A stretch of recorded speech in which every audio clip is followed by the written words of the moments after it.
महादेवाच्या पिंडी म्हणजे महादेवच राहतात. महादेव 7 आहेत त्या. 7 आहेत. हां बरोबर. नमस्कार मंडळी, गुड मॉर्निंग. तर आज आहे श्रावण महिन्यातला दुसरा सोमवार आणि घरातली सगळी कामे आवरलेली आहेत. आता मुलंही शाळेला गेलेली आहेत. आता जायचं आहे महादेवाला. महादेवाला तर पंढरपूरपासून कोर्टी हे गाव आहे. तिथं प्रसिद्ध महादेवाचे मंदिर आहे, पुरातन मंदिर आहे तिथं.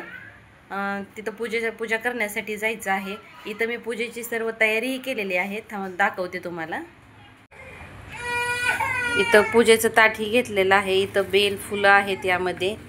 इथं शिवमूठ तीळ आहे त्यामुळे तीळ घेतलेले आहेत. भस्म केळे घेतलेला आहे. यामध्ये हळदी कुंकू दिवा, इथं चंदनाचा टिका घेतलेला आहे आणि यामध्ये कापूर उदबत्ती आहे. आता आम्ही निघालेलो आहे. बाहेर जायचं म्हटलं का खूप आनंद होतो. याला किती आनंदी झालाय पहा.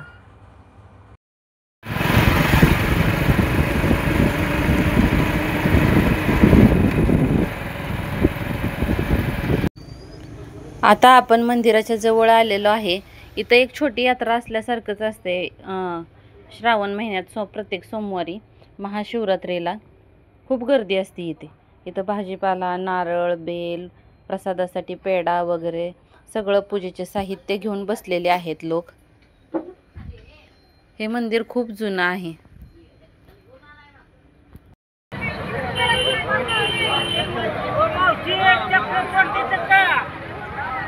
आत्ता सकाळचे 9:15 वाजलेले आहेत तरी इथं एवढी गर्दी आहे.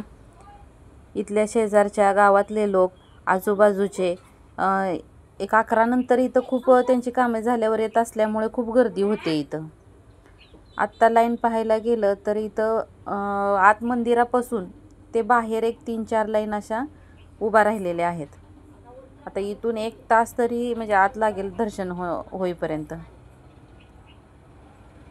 पाहू शकता तुम्ही किती गर्दी आहे इथं. आजूबाजूचा परिसर, हिरवी झाडे खूप छान वाटत आहे आणि इथं स्वच्छता तर खूप आहे. एवढे म्हणजे पब्लिक वगैरे आहे तरी पण स्वच्छता खूप आहे इथं.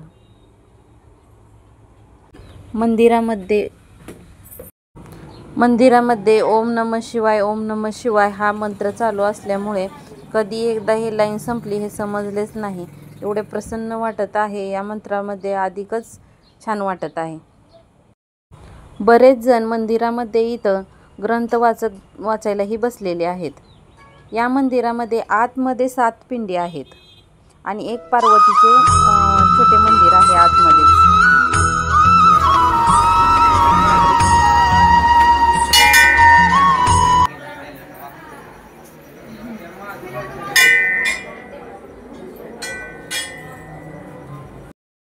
श्रावण महिन्यातील सोमवार असल्यामुळे इथं मंदिर पूर्ण फुलांनी सजवलेलं आहे.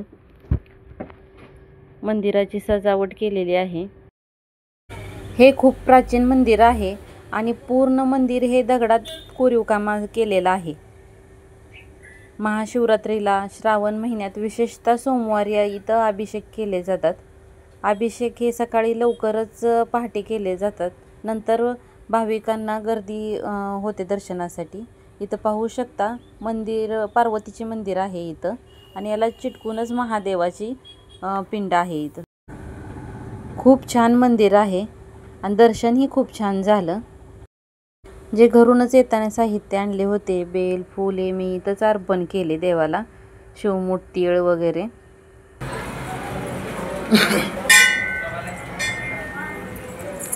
मंदिरामध्ये 7 पिंडी आहेत. त्यापैकी एका पिंडीजवळ जास्त गर्दी नव्हती त्यामुळे मी इथं पूजा करायला बसले. भस्म लावला, बेलपत्र अर्पण केले,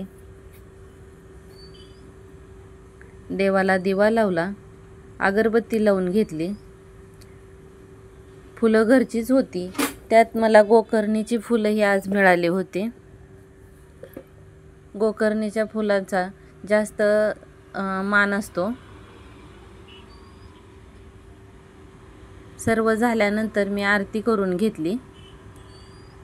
खूप छान प्रसन्न वाटत होते. मनाला एकदम शांतता अशी वाटत होती पूजा झाल्यानंतर. सर्वत्र एकदम भक्तिमय वातावरण झालेले होते. पूजा झाल्यावर मी बाहेर आले. इथं आदेश खेळत बसलेला होता. त्याचे टाळे वाजवणे, नाचणे उड्या मारणे हे सर्व चालूच होते. बाहेरून आत मंदिरातील लोक जे दर्शनासाठी गेलेले होते, दर्शन घेत होते, त्यांना तो पाहत बसलेला होता. दर्शन झाल्यानंतर आम्हीही थोडा वेळ तिथेच बसलो. त्याला काही बाहेर यायचे नव्हते. बाहेर ही पिंडी आहेत, त्यांचीही आम्हाला पूजा करायची होती, पण त्याला तिथेच खेळायचे होते. सातायच्या हां बाहेर यायच्या.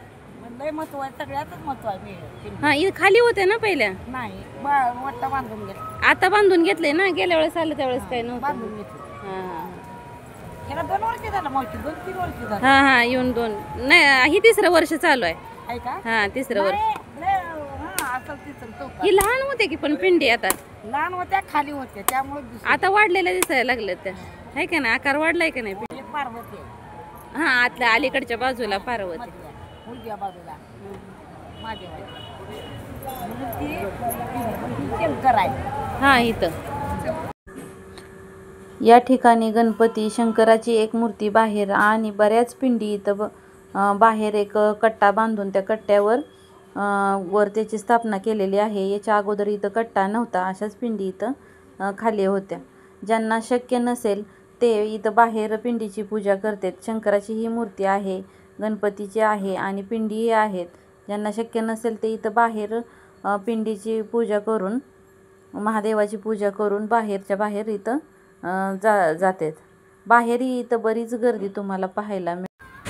बरेच जण भाविक भक्त येत होते, पूजा करत होते, जात होते. पण माझी पूजा झाल्यानंतर त्या मावशी म्हणाल्या की थांब, तुझी मी इथं ओटी भरते.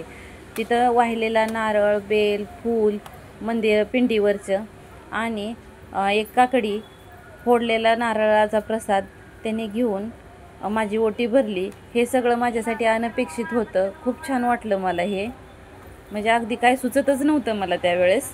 आणि तिथे सर्वजण ही ओटी भरताना पाहत होते.